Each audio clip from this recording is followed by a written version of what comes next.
Bonjour Hervé. Bonjour Anna. Comment va le monde? Le monde va comme vous allez, Anna. Le monde va à la renverse, Hervé.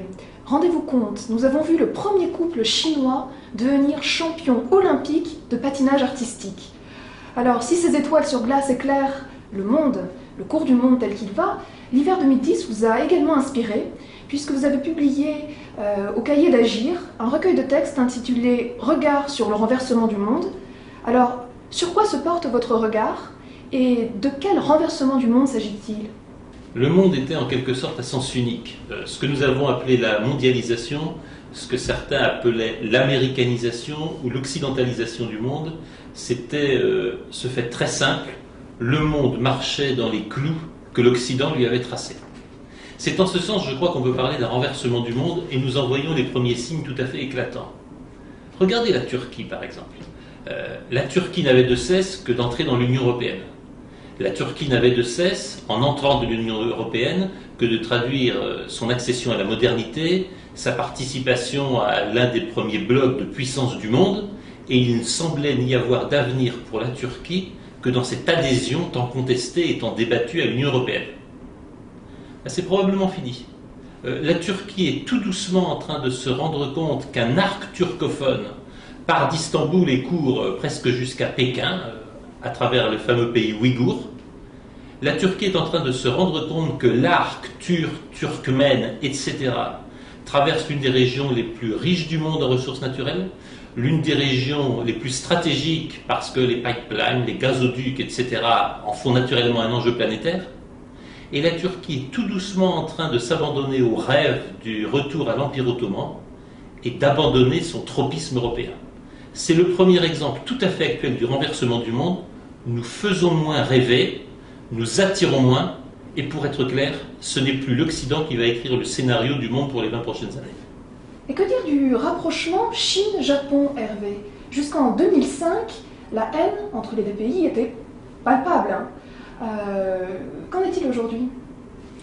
Les relations Chine-Japon sont en effet sous le feu des projecteurs.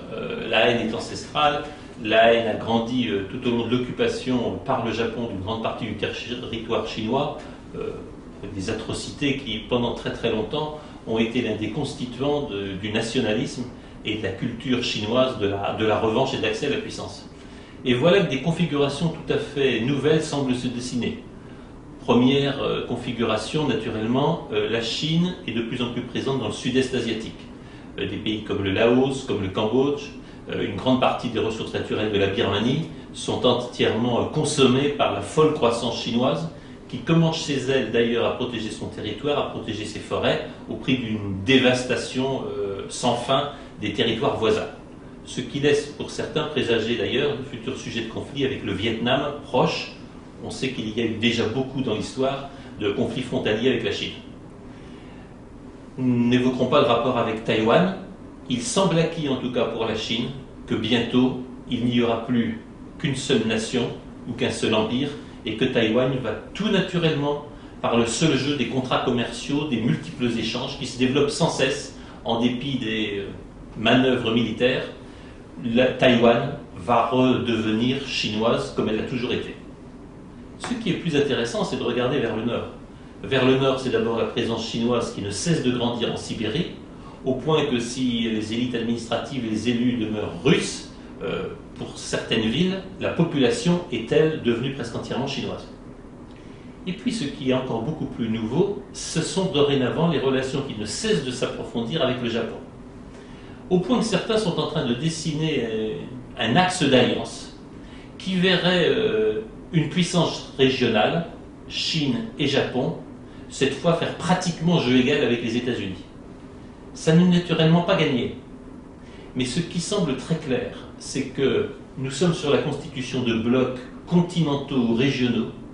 Nous sommes sur des mécanismes de constitution d'empires qui sont en train de chercher leurs frontières et de chercher leurs limites. Et dans ce cadre-là, naturellement, la relation Chine-Japon fait sens. Ce sens, c'est celui du nazi qui, quelque part, ferait sécession par rapport au monde tel qu'il va, par rapport au monde tel que l'Occident l'a dessiné. Alors restons dans la zone Asie-Pacifique si vous le voulez bien, puisque c'est là que semble se produire le renversement du monde. C'est une zone que les États-Unis et l'Europe se sont partagées au moment de la Première Guerre mondiale.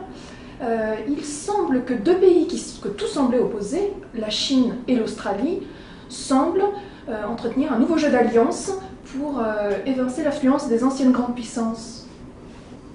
C'est en effet vers l'Asie que se portent tous les regards dès que l'on parle de renversement du monde, et puis la montée fulgurante de la Chine, derrière elle de l'Inde, et puis de quelques autres qu'on oublie souvent, comme la Malaisie, l'Indonésie, est suffisamment rapide pour impressionner et poser question.